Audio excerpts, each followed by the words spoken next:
Olá pessoal, voltamos aqui depois de uma breve pausa por conta de uma reforma do escritório ao Godic Talks Empresarial e hoje tenho o enorme prazer de receber aqui a Fabiana Almeida.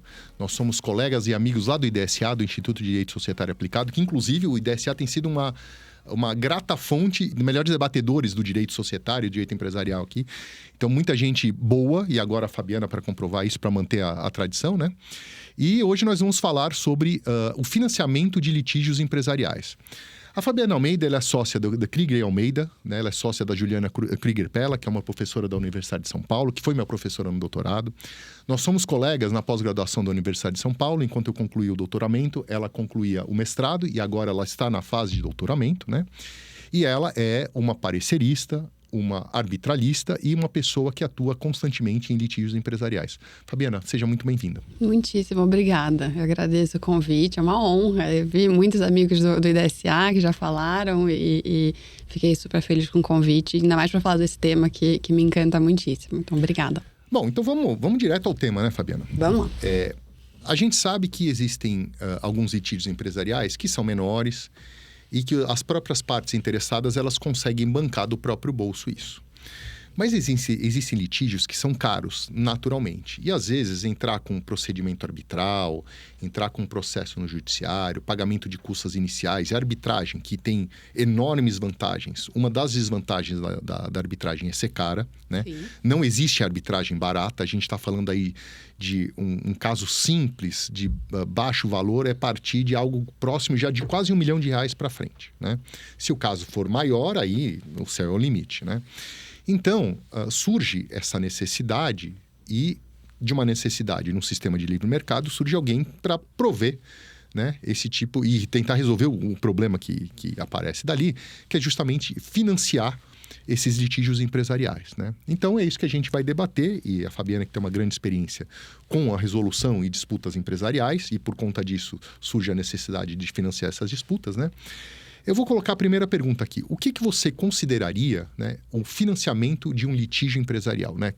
Como que você define isso para a gente entender o mercado de atuação para os advogados e para os próprios financiadores desses litígios, né? Perfeito. Bom, né, financiamento de litígios é um termo que a gente vem traduzindo, né? Primeiro falava assim, third-party funding, litigation finance, a gente acabou se popularizando aqui o termo financiamento de litígios. É um financiamento per se, não é exatamente financiamento, mas tem essa lógica de investimento que você mencionou, né? Então, a estrutura clássica, e com a ressalva de que esse mercado se sofisticou muito nos últimos anos, então as estruturas são diversas, né? E a criatividade aqui é grande, mas a estrutura clássica, a ideia central é que você tem esse terceiro investidor profissional, né? Geralmente fundo de investimento, que se dispõe a arcar com essas despesas que a gente, né, como você muito bem colocou, costumam ser bastante elevadas, despesas com custos, honorários de árbitros, honorários advocatícios, pareceristas, perícia, etc e tal, em troca de uma parcela do eventual ganho, né, do benefício econômico, às vezes até um múltiplo do investimento, enfim. Então, essa é a estrutura central com uma característica muito importante, que é o que se chama de um non-recourse loan, ou seja, a parte perdeu, o financiador não pode pedir de volta, né, o reembolso daquilo que ele investiu. Então, nesse sentido, ele corre, aspas, o risco, né, junto com a parte daquele litígio, ter um êxito ou não e, portanto, ter um retorno nesse investimento ou não, né? Posso presumir que, até pela utilização das expressões em inglês, esse não é um mercado que surge no Brasil, né? Então, é um mercado que ele surge em outros países e acaba vindo para o Brasil, não é isso? Né? Exatamente. Na verdade, o meu primeiro contato com o assunto foi acadêmico, porque eu desenvolvi um estudo, eu tive contato com o assunto fora do Brasil lá em 2010, fiz um estudo acadêmico lá em 2011, 2012, que a pergunta era basicamente, pode isso, né? Como é que seria isso no Brasil? E é claro que em 2011, nessa época a gente já tinha investimento, por exemplo, em precatório no Brasil. Mas a gente não tinha o que a gente tem hoje, que é um mercado, né, organizado, que vem se institucionalizando cada vez mais, voltado com uma certa especialidade, já tem fundos que tratam só disso hoje em dia, né? Só disso, Special Situations e Litigation Finance, né? Cada vez mais o mercado que vem se expandindo. Agora a gente vê, né, ranking de funders, né, coisa que a gente não via anos atrás. Congressos, né, voltados para esse nicho de mercado, associação, né, a formação de uma associação. Acho que tudo isso é muito simbólico para mim de como esse mercado se desenvolveu barbaramente nos últimos anos aqui no Brasil. Mas lá atrás, quando o meu primeiro contato com o assunto foi com muita curiosidade de entender o que é isso, né? Como é que se daria isso no Brasil, pode ou não pode? E na minha visão, assim, a gente vai falar dos desafios jurídicos, mas foi muito... que era algo muito alvissareiro ali, que tinha um espaço muito grande, seja por uma questão de conjuntura, seja por uma questão de moldura jurídica, para receber. Então, não me surpreende essa expansão. E eu acho que isso coloca pra gente várias questões interessantes, como... Claro. Né, não só como acadêmicos, mas como advogados, né? Eu volta e meia me vejo na posição de estar lá negociando um contrato de financiamento para um cliente. Então, quais são as preocupações que surgem nesse momento, o que tem que estar no nosso radar. E também como árbitra, né? Que é um assunto que esbarra na arbitragem e coloca aí também alguns desafios. Bom, como vocês podem perceber, é um assunto que tem uma enorme complexidade, até porque o seu interesse que surge de maneira acadêmica, você já deve ter pensado em vários dos problemas jurídicos que podem ser ventilados ao longo de um financiamento de um litígio empresarial, né? Então, fala um pouquinho desse tipo, dos problemas que tipicamente, sob viés jurídico, logicamente, né? Você não vai falar do valuation disso, mas você pode, eu acho que poderia tratar um pouco aqui das questões jurídicas que surgem na hora que se pretende financiar um litígio empresarial. Sim, perfeito. Bom, como você falou, isso não surge no Brasil, né? Na verdade, a gente ouviu falar mais disso de início Austrália, Reino Unido, depois os Estados Unidos, depois se espalha pela Europa continental e outros países. Nos países de common law, muitos anos atrás, qual era a discussão? Era a legalidade disso. E por quê? Porque lá você tinha institutos muito específicos, antigos, que, muito resumidamente aqui, impediam a interferência nos litígios de maneira geral com um fim, né, financeiro, especulativo, enfim, adjetivos do tipo.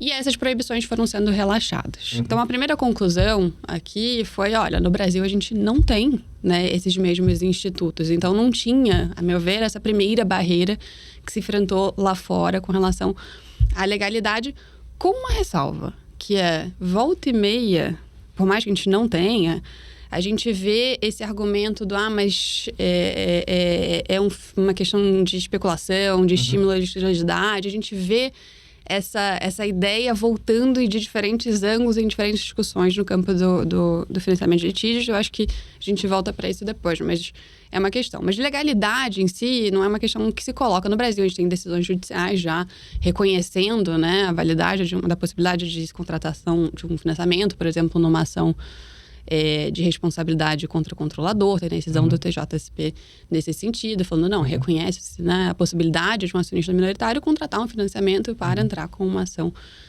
desse tipo. Então, a legalidade não é uma questão que se coloca, ao meu ver. Eu acho que tem questões relacionadas à estruturação, né, e como é isso. E lá atrás, minha primeira conclusão foi, bom, não temos essas vedações do common law.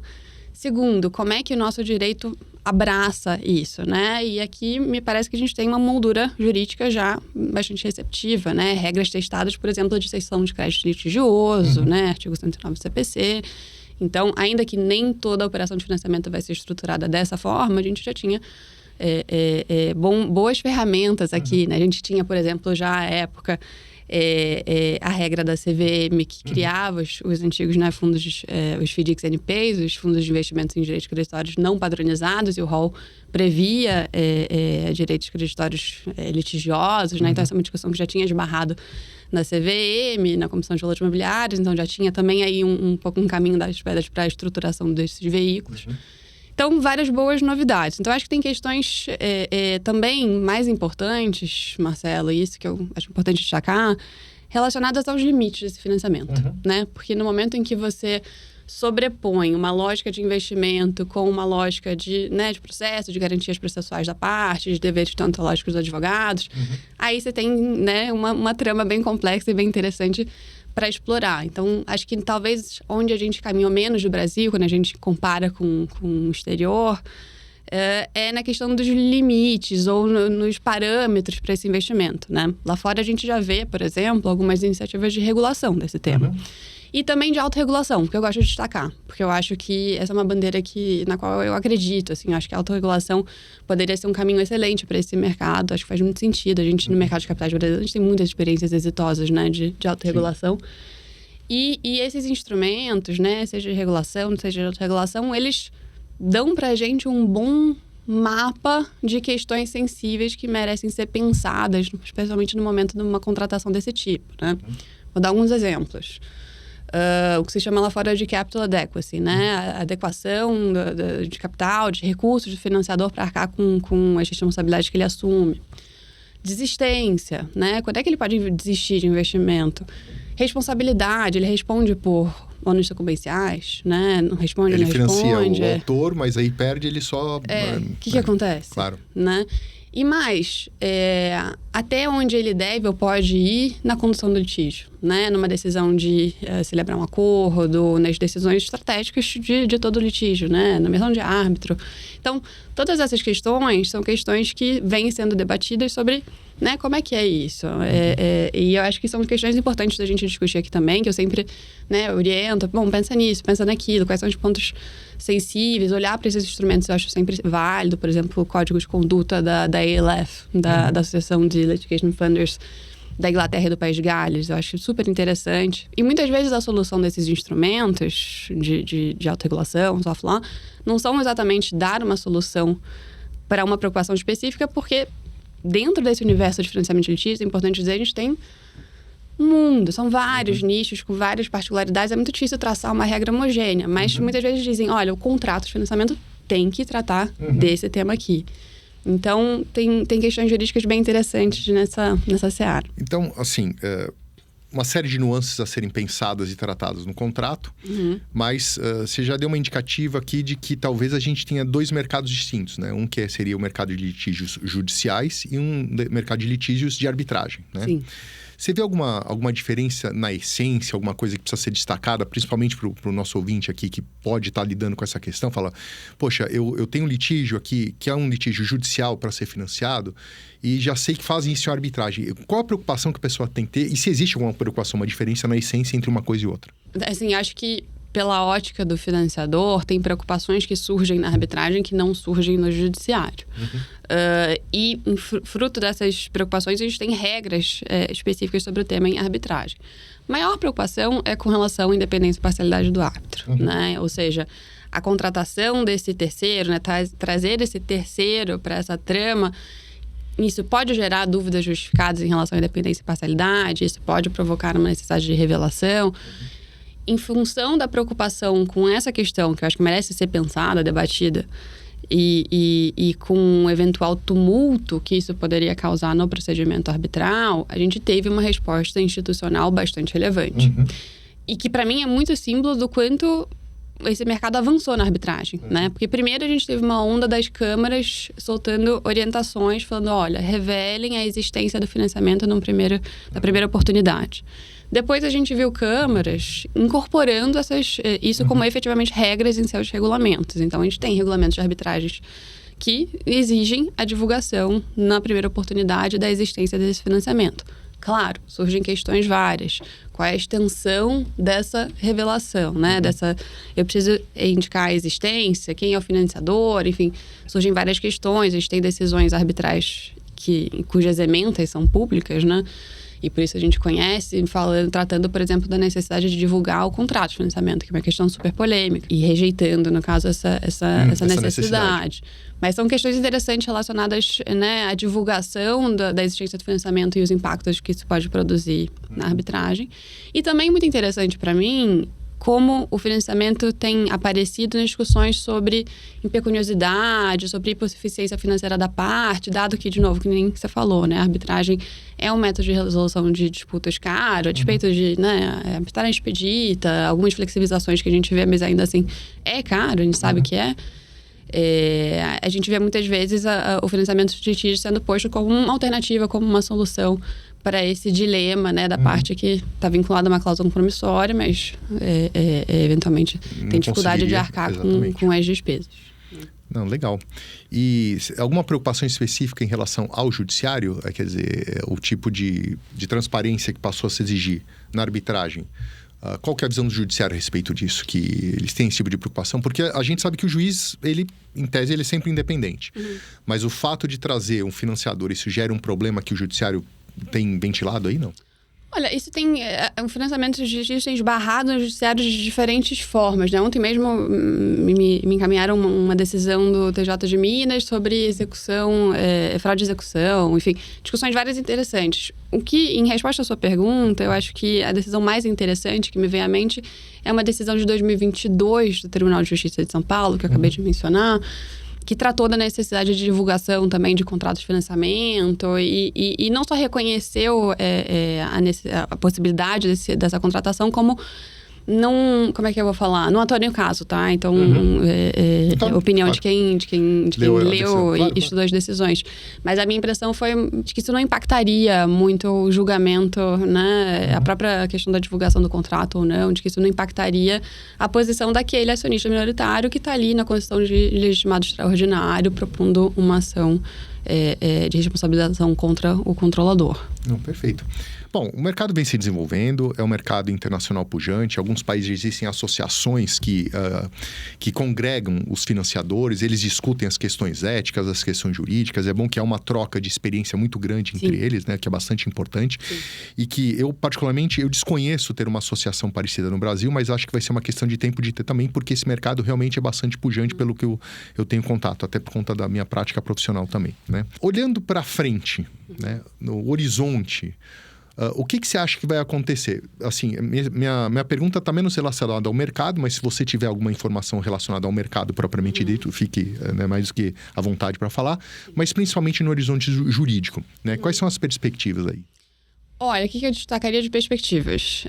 Eu acho que essa institucionalização do mercado, que nem você bem colocou, é um movimento, né, sem volta. Até a gente está começando a ver a formação de associação, então isso sim, a gente está, né, caminhando nesse sentido aqui, a meu ver. E também de uma visão de quem não atua no financiamento propriamente, né? Então, talvez se estivesse conversando com um financiador, a resposta seria semelhante, mas é outra ótica. Eu acho que... Eu adoraria dizer que a autorregulação seria um caminho. É uma bandeira que eu levanto porque eu acho que, de novo, faz muito sentido para esse mercado. Não sei se vai ser, talvez seja mais uma aposta do que uma tendência, não sei. No mercado financeiro, a autorregulação é sempre uma boa alternativa. Pois é, um código de conduta, eu acho que é algo que faz sentido para esse mercado.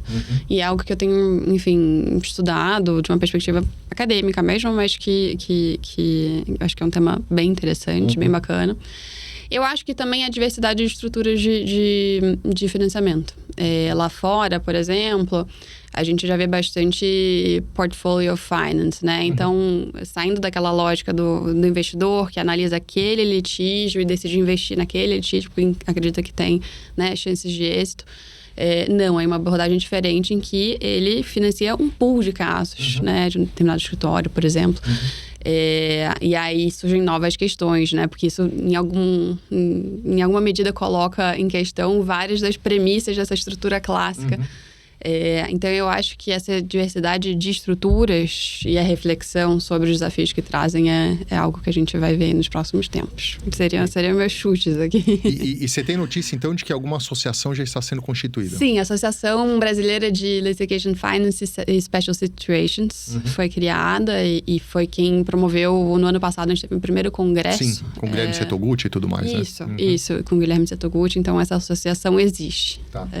Mas eu não tenho muitas outras informações sobre o funcionamento da associação, mas eu acho que já é um bom símbolo, né, dessa tendência aí, dessa trajetória.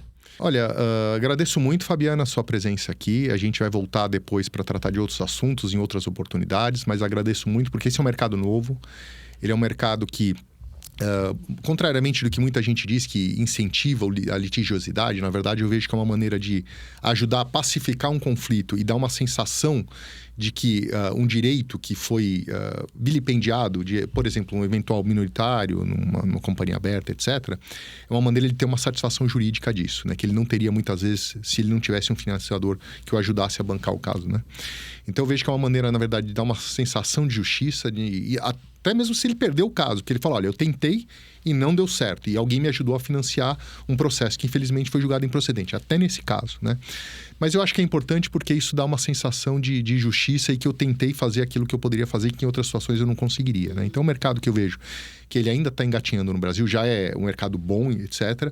Mas olhando a experiência de outros países, onde isso realmente está institucionalizado, eu vejo que a gente tem um horizonte bastante positivo aí. Acho que o mercado vai se autorregular.